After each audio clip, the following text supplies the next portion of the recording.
এসছে, তিনি বলবে তোর সব থেকে বড় দুশ্মন হব। তাহলে এলিও ভাবা দরকার আছে না না? ওরে দুধ কলা খেয়ে কাল সাপ পুষছো, হ্যাঁ? কাল সাপকে যখন চিনতে পেরেছো, ওকে আর দুধও দেওয়া যাবে না, কলাটা কিন্তু দিতে হবে। কি আমার কথা কি বলা ভুল হচ্ছে? এবারে কিছু মুনাফিক মুসলমান যারা এই কাল সাপেরকে দেখিয়ে দালালি করে খায়, তুলা তুলে খায়, চিটিংবাজি করে খায়, আমফান থেকে শুরু করে চাল তেরপল বিক্রি করে খায়, গরিবের ঘরে টাকা মেরে খায়, এতিমের মাল ঝেড়ে খায়, বিধবার ঝেড়ে খায়, সেই সকল দালাল মুনাফিক মুসলমান আব্বাস সিদ্দিকীর বিরুদ্ধে বলবে না বলবে না?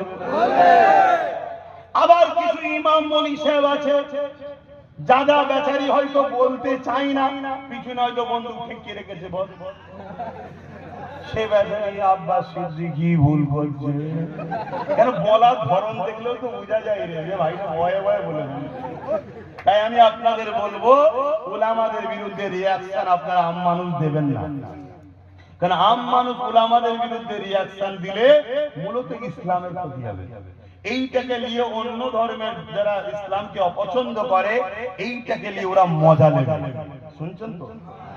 আম মানুষ চুপ থাকেন, একটা উলামা যদি সত্যি ভুল করে, আরেকটা উলামা শরীয়তের দলিল দিয়ে তার বিরুদ্ধে খণ্ডন করার দায়িত্ব আছে, উলামারা উলামাদের জবাব দেবে। আম মানুষ যদি আপনারা উলামাদের বিরুদ্ধে লেগে যান, তাহলে মূলত ক্ষতি উলামাটার হচ্ছে না, লোক উলামাকে সামনে রেখে পুরো গুলিটা ইসলামকে করবে। যেমন একটা দাড়িওয়ালা টুপিওয়ালা ধরা পড়লে জঙ্গিতে কি বলে, ইসলাম তো জঙ্গি বলে না, বলে না? একদল মিডিয়া এরকম বসে আছে না না?